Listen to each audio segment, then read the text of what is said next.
Hello दोस्तों, कैसे हैं आप। उम्मीद करता हूँ आप बहुत अच्छे होंगे और आपकी पढ़ाई बहुत अच्छे चल रही। दोस्तों, पिछले वीडियो में 201 क्वेश्चन तक देख लिए थे। उसके आगे के 50 क्वेश्चन दोस्तों इस वीडियो में देखेंगे। फ्रेंड्स, वीडियो को लाइक करिएगा, चैनल को सब्सक्राइब करिएगा और अपने दोस्तों से शेयर भी करिएगा। आइए फ्रेंड्स, देखते हैं नेक्स्ट क्वेश्चन से। निम्नलिखित का प्रयोग सर्वर और नेटवर्किंग युक्तियों को सुदूर अभिगमन देने के लिए किया जाता है। इसमें देखिए और बताइए, सुदूर अभिगमन देने के लिए किसका प्रयोग किया जाता है। देखिए, इसमें आपको बताना सुदूर अभिगमन देने के लिए किसका प्रयोग किया जाता है। देखिए इसमें तो फ्रेंड्स, आपको मालूम होगा टेलनेट का प्रयोग किया जाता है। किसका? टेलनेट का। इसका आंसर डी सही है, टेलनेट। इसको याद रखिएगा। टेलनेट प्रोग्राम का प्रयोग कर हम किसी दूसरे कंप्यूटर को जोड़कर ऐसे कार्य कर सकते हैं जैसे हम उसके कीबोर्ड के पास बैठे हम अपने कंप्यूटर द्वारा दूर स्थित कंप्यूटर पर कार्य कर सकते हैं। किसके माध्यम से? टेलनेट के माध्यम से। तथा उसके संसाधनों का उपयोग कर सकते हैं। इसे रिमोट लॉगिन भी कहा जाता है। किसको? टेलनेट को। इसको भी याद रखना है, इसको रिमोट लॉगिन भी कहा जाता है। नेक्स्ट क्वेश्चन देखिए, कौन सी सेवा इंटरनेट प्रयोक्ताओं के एक समूह को किसी सामान्य विषय पर अपने विचारों को आदान प्रदान करने की सुविधा देती है। देखिए फ्रेंड्स, कौन सी है वो इंटरनेट सेवा। तो फ्रेंड्स, याद रखिएगा यूजनेट। कौन सी नेट? यूजनेट। इसका आंसर डी सही है, याद रखिएगा यूजनेट। यूजनेट यूजर नेटवर्क का संक्षिप्त रूप है। किसका? यूजर नेटवर्क का संक्षिप्त रूप है।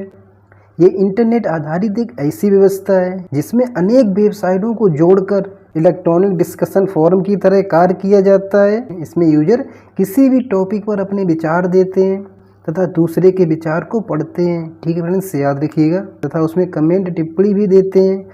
जबकि telnet bidirectional text oriented संप्रेषण संभव बनाता है। तथा NICNET national informatics centre network है। भारत के प्रत्येक जिले को जोड़ता है। कौन जोड़ता है? निकनेट। इसको भी याद रखिएगा। नेक्स्ट क्वेश्चन देखिए, आपको बताना www का फुल फॉर्म क्या है। देखिए इसमें तो फ्रेंड्स, आपको बहुत अच्छे से मालूम है, वर्ल्ड वाइड वेब। इसका आंसर भी सही है, वर्ल्ड वाइड वेब।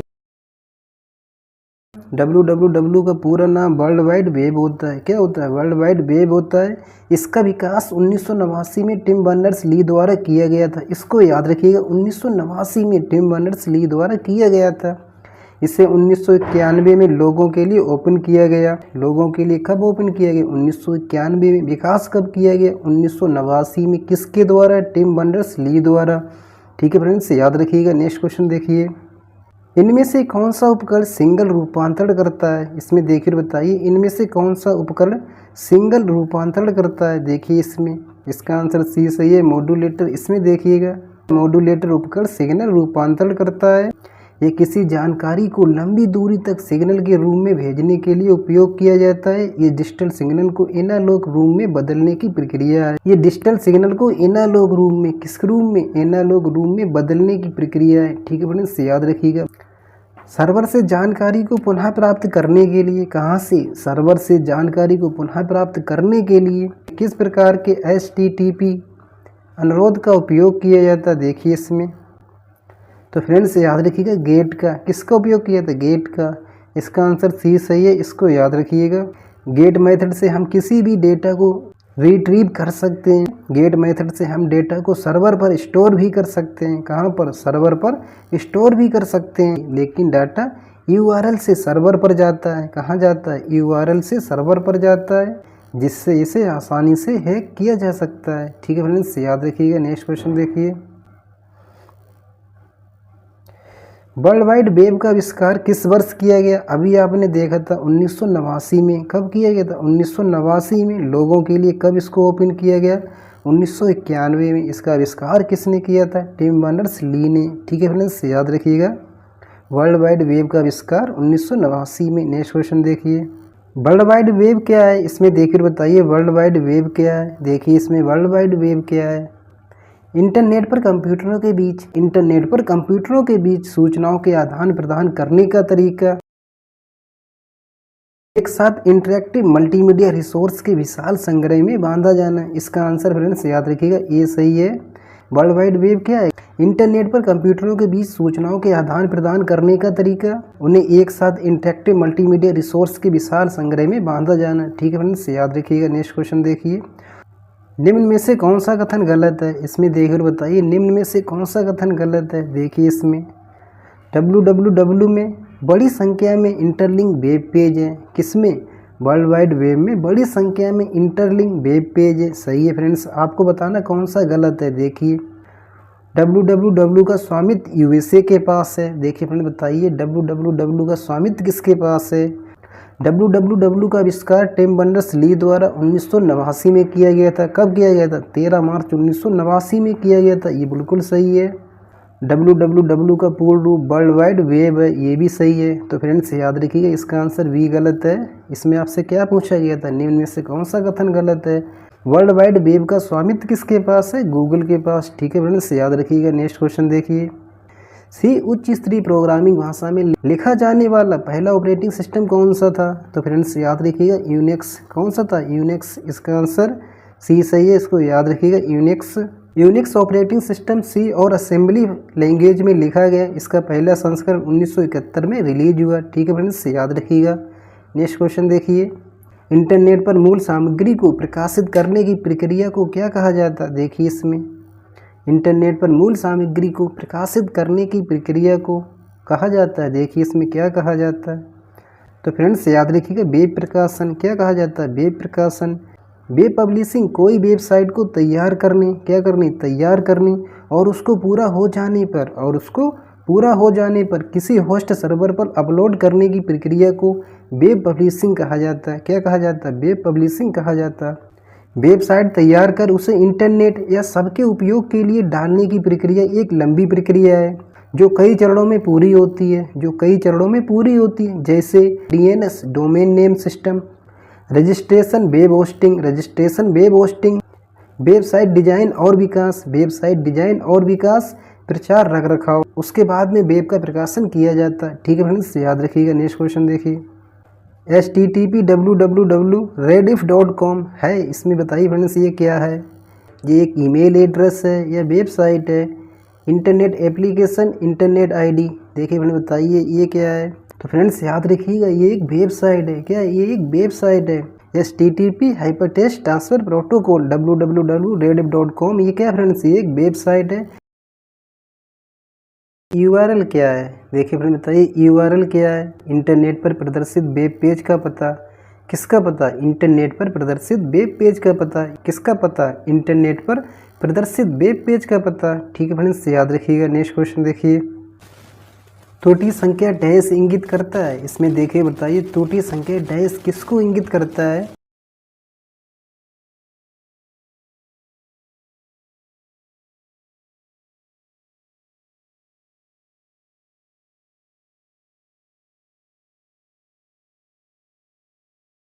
कौन सी सोशल मीडिया साइट मुख्य रूप से दुनिया भर के पेशेवरों से जुड़ने का एक तरीका प्रदान करती है, जिसका निर्माण विशेष रूप से ज्ञान तथा विचारों को आदान प्रदान करने और रोजगार के अवसर पैदा करने के लिए किया गया।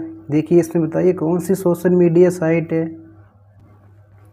तो फ्रेंड्स याद रखिएगा लिंक्डइन। कौन सी है, लिंक्डइन। इसका आंसर सी सही है, इसको अच्छे से याद रखिएगा।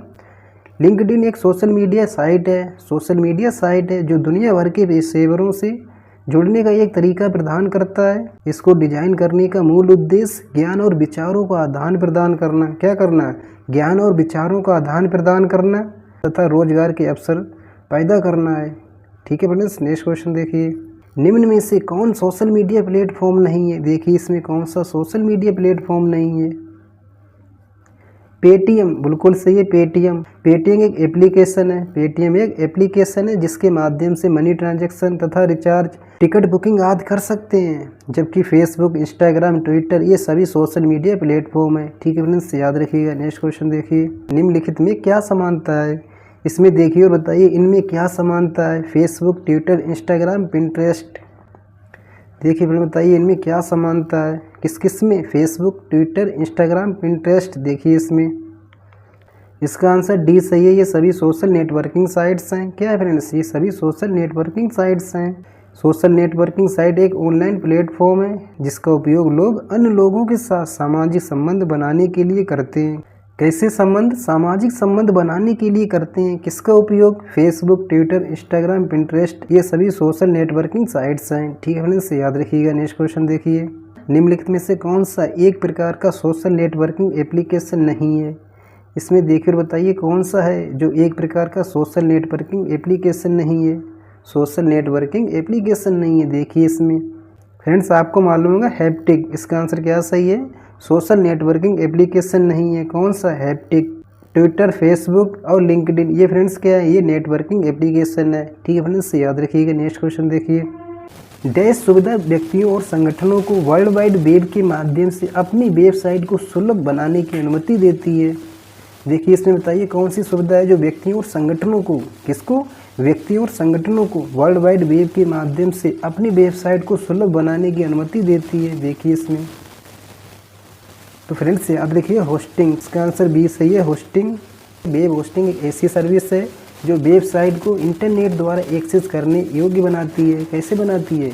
जो वेबसाइट को इंटरनेट द्वारा एक्सेस करने योग्य बनाती है। कौन बनाती है? Web hosting. ठीक है फ्रेंड्स, याद रखिएगा। नेक्स्ट क्वेश्चन देखिए, वर्ल्ड वाइड वेब में किस प्रकार की सूचनाएं होती हैं? इसमें देखकर बताइए वर्ल्ड वाइड वेब में किस प्रकार की सूचनाएं होती हैं। तो फ्रेंड्स याद रखिएगा पाठ, चित्र, ध्वनि, ये सभी होती हैं। तो याद रखिए पाठ, चित्र व ध्वनि, इसका आंसर डी सही है। नेक्स्ट क्वेश्चन देखिए, सामान्यतः वर्ल्ड वाइड वेब पेजेस विकसित होते हैं। देखिए अपन बताइए सामान्यतः वर्ल्ड वाइड पेजेस कहाँ विकसित होते हैं? तो फ्रेंड्स याद रखिएगा HTML में, इसका आंसर बी सही है। हाइपरटेक्स्ट मार्कअप लैंग्वेज, इसमें देखिएगा वर्ल्ड वाइड वेब एक संक्षिप्त रूप है किसका? WWW का। इंग्लैंड के वैज्ञानिक टिम बर्नर्स-ली को वर्ल्ड वाइड वेब का जनक माना जाता है। वर्ल्ड वाइड वेब इंटरनेट पर उपलब्ध सर्वाधिक लोकप्रिय व उपयोगी सेवा है। ये हाइपरलिंक द्वारा आपस में जुड़े हुए सूचनाओं का विशाल समूह है। किसका समूह है? सूचनाओं का विशाल समूह है, जिसे इंटरनेट पर वेब ब्राउजर की सहायता से प्राप्त किया जा सकता है। WWW एक तंत्र है। ठीक है फ्रेंड्स, याद रखिएगा। नेक्स्ट क्वेश्चन देखिए, संधियां जो किसी और वेब पेज पर ले जाती हैं उसे क्या कहते हैं? देखिए इसमें तो फ्रेंड्स याद रखिए उसे हाइपरलिंक कहते हैं। उसे क्या कहते हैं? उसे हाइपरलिंक कहते हैं। इसका आंसर ए सही है, उसे हाइपरलिंक कहते हैं। इसमें देखिएगा हाइपरलिंक एक प्रकार का टेक्स्ट ग्राफिक्स आइकन होता है। जब इस पर क्लिक किया जाता है, किस पर? हाइपरलिंक पर, तो ब्राउजर हमें किसी दूसरे वेब पेज पर ले जाता है। क्लिक करने पर कौन सा पेज ओपन होगा, इसका निर्धारण HTML कोड करता है। क्लिक करने पर कौन सा पेज ओपन होगा, इसका निर्धारण कौन करता है? इसका निर्धारण HTML करता है। कौन करता है? HTML। ठीक है फ्रेंड्स, याद रखिएगा। नेक्स्ट क्वेश्चन देखिए, निम्नलिखित में से कौन सा लिनक्स शेल का उदाहरण नहीं है? इसमें देखिए और बताइए निम्नलिखित में से कौन लिनक्स शेल का उदाहरण नहीं है? GVU शेल कोई भी लिनक्स शेल का उदाहरण नहीं है। इसका आंसर बी सही है, GVU। याद रखिए फ्रेंड्स, शेल एक प्रोग्राम है जो उपयोगकर्ता और ऑपरेटिंग सिस्टम के बीच इंटरफेस प्रदान करता है। क्या करता है? इंटरफेस प्रदान करता है। जब कोई उपयोगकर्ता OS में, ऑपरेटिंग सिस्टम में लॉग इन करता है तो उपयोगकर्ता के लिए शेल प्रारंभ होता है। किसके लिए? उपयोगकर्ता के लिए शेल प्रारंभ होता है। लिनक्स में शेल 4 प्रकार के होते हैं। कितने प्रकार के होते हैं? लिनक्स में शेल 4 प्रकार के होते हैं। इन 4 के नाम याद रखिएगा, C shell, Korn shell, Bourne again shell, GNU Bourne shell. GNU shell होता है फ्रेंड्स, याद रखिएगा GNU शेल होता है, GVU शेल नहीं होता है। इसको याद रखिएगा। नेक्स्ट क्वेश्चन देखिए, इसमें देखिए और बताइए कौन सी है जो एक माइक्रो ब्लॉगिंग साइट नहीं है? देखिए इसमें फ्रेंड्स याद रखिएगा माउस, इसका आंसर सी सही है। माउस क्या नहीं है? माउस माइक्रो ब्लॉगिंग साइट नहीं है। ठीक है फ्रेंड्स, याद रखिएगा। माइक्रो ब्लॉगिंग से तात्पर्य ऑडियंस की बातचीत के लिए पोस्ट बनाने से। किससे? पोस्ट बनाने से।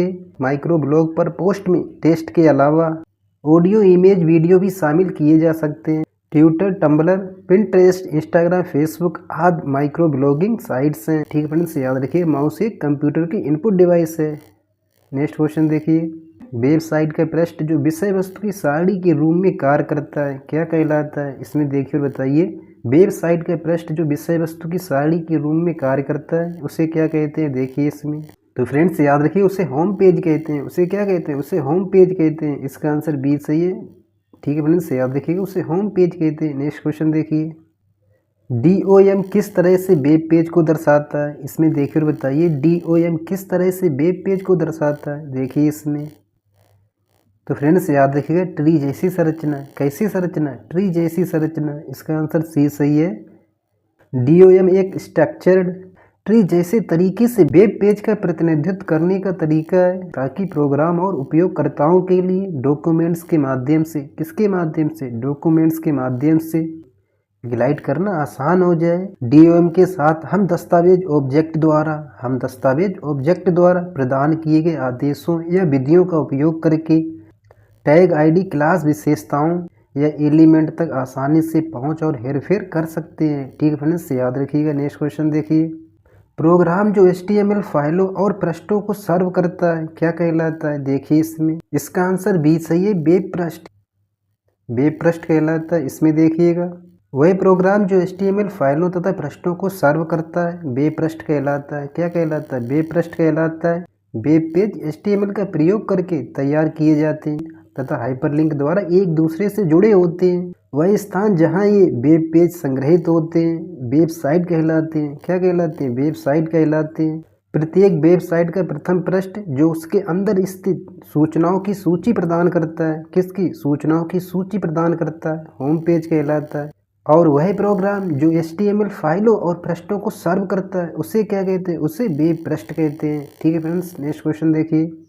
किसी वेबसाइट का परिचयात्मक पृष्ठ जो सामान्यतः साइट की सामग्री को एक तालिका के एक रूप में दर्शाता है उसे डैश के रूप में जाना जाता है। देखिए इसमें बताइए फ्रेंड्स, उसे किस रूप में जाना जाता है? किसी वेबसाइट का परिचयात्मक पृष्ठ जो सामान्यतः साइट की सामग्री को एक तालिका के एक रूप में दर्शाता है उसे क्या कहते हैं? उसे होम पेज कहते हैं। क्या कहते हैं? उसे होम पेज कहते हैं। होम पेज किसी वेबसाइट का कौन सा पेज होता है? तो फ्रेंड्स याद रखिएगा पहला पेज होता है। होम पेज कौन सा पेज होता है? पहला पेज होता है। होम पेज को स्टार्ट पेज भी कहा जाता है। ठीक है फ्रेंड्स, याद रखिएगा। नेक्स्ट क्वेश्चन देखिए। निम्नलिखित में से कौन सर्वर पर संग्रहित होते हैं? इसमें देखिए और बताइए निम्नलिखित में से कौन सर्वर पर संग्रहित होते हैं तथा इनमें टेक्स्ट, ग्राफिक्स, ऑडियो, वीडियो और हाइपरलिंक सहित जानकारी का बहुत बड़ा भाग निहित होता है। किस किस जानकारी का? टेक्स्ट, ग्राफिक्स, ऑडियो, वीडियो और हाइपरलिंक सहित जानकारी का। देखिए इसमें तो फ्रेंड्स याद रखिएगा वेब पेज में। किसमें? वेब पेज में। इसका आंसर डी सही है, वेब पेज में। इसमें देखिएगा वेब पेज एक वेबसाइट द्वारा प्रदान किया गया एक हाइपरटेक्स्ट दस्तावेज है जो वेब सर्वर पर संग्रहित होता है। किस पर? वेब सर्वर पर संग्रहित होता है। कौन? Web page. ठीक है फ्रेंड्स, याद रखिएगा। नेक्स्ट क्वेश्चन देखिए। ASP में समर्पित लिपिकरण भाषा निम्नलिखित में से कौन सी है? देखिए इसमें तो फ्रेंड्स याद रखिएगा BB स्क्रिप्ट। कौन सी? BB script. BB स्क्रिप्ट एक प्राथमिक स्क्रिप्टिंग भाषा है। नेक्स्ट क्वेश्चन देखिए।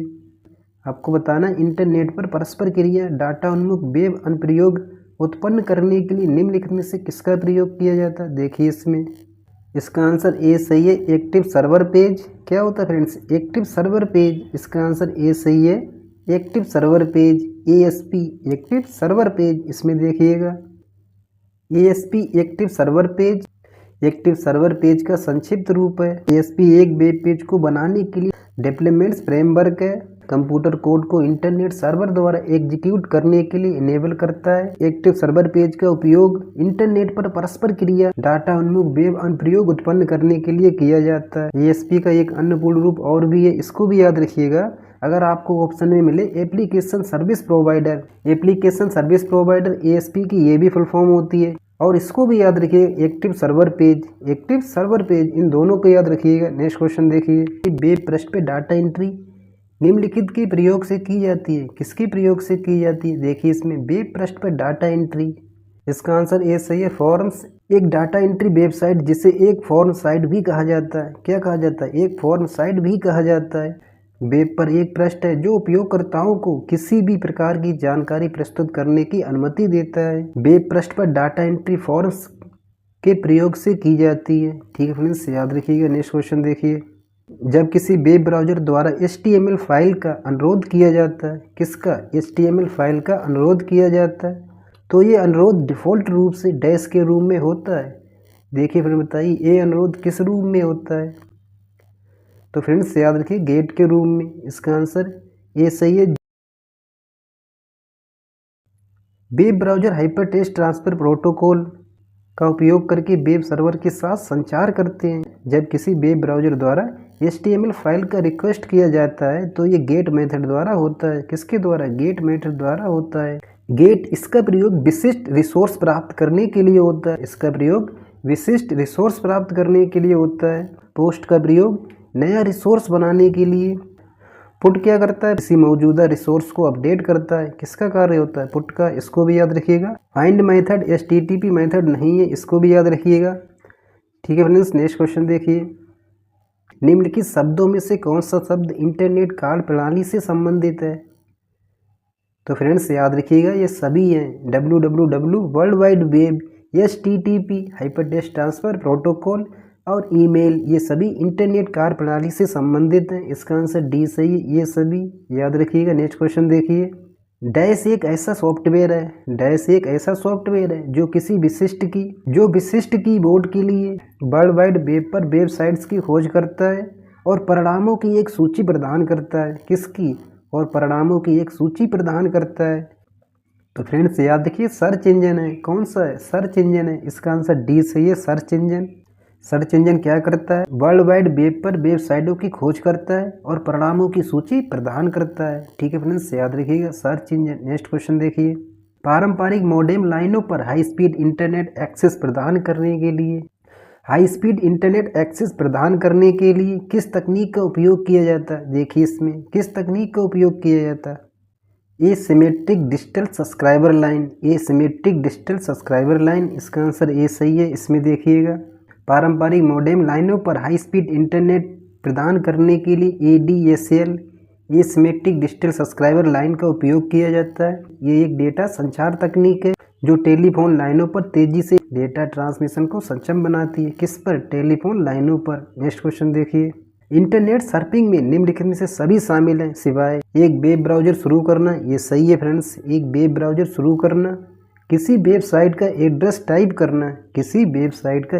टाइप करना, ये भी होता है। किसमें? इंटरनेट सर्फिंग में। एक फाइल को सर्च करने के लिए विंडोज एक्सप्लोरर को खोलना, ये फ्रेंड्स इंटरनेट सर्फिंग में नहीं आता है, इसको याद रखिएगा। नेक्स्ट क्वेश्चन देखिए। W3C का पूर्ण रूप क्या है? इसमें देखिए बताइए, W3C का पूर्ण रूप क्या है? तो फ्रेंड्स आपको मालूम है, वर्ल्ड वाइड वेब कंसोर्टियम। इसका आंसर क्या सही है? इसका आंसर ए सही है, world wide web consortium. Internet का पर्याय क्या है? इसमें देखिए बताइए, इंटरनेट का पर्याय क्या है? इसका आंसर डी सही है, वर्ल्ड वाइड वेब। इंटरनेट का पर्याय world wide web. World wide web www को इंटरनेट का पर्याय कहा जाता है। किसका? इंटरनेट का पर्याय कहा जाता है। किसको? वर्ल्ड वाइड वेब को। ये इंटरनेट पर उपलब्ध सबसे लोकप्रिय सेवा है। वर्ल्ड वाइड वेब एक ऐसा तंत्र है जिसमें विभिन्न कंप्यूटरों में एकत्रित सूचनाओं को हाइपरटेक्स्ट डॉक्यूमेंट्स की सहायता से एक दूसरे से जोड़ा जाता है। वर्ल्ड वाइड वेब इंटरनेट पर सूचनाओं का आदान प्रदान आसान बनाता है। ठीक है फ्रेंड्स, याद रखिएगा। नेक्स्ट क्वेश्चन देखिए।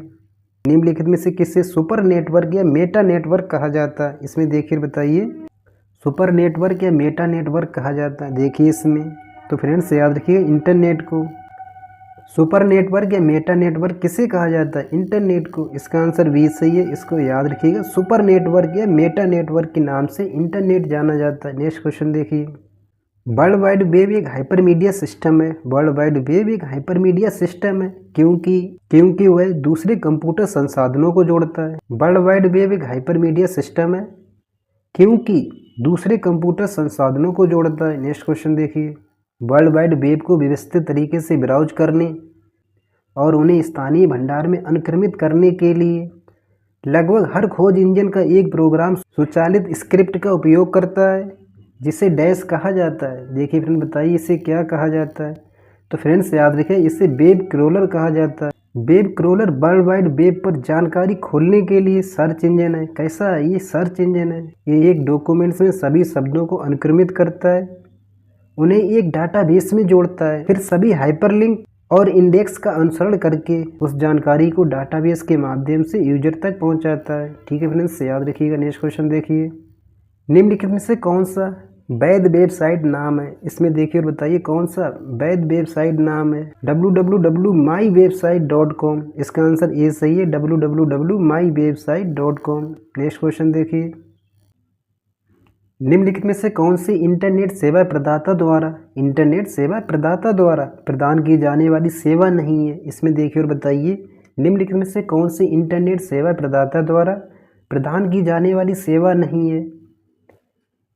तो फ्रेंड्स याद रखिए, वेब प्रशासन। कौन सी सेवा नहीं है? वेब प्रशासन। इसका आंसर बी सही है, वेब प्रशासन। आईएसपी इंटरनेट सर्विस प्रोवाइडर का संक्षिप्त रूप है।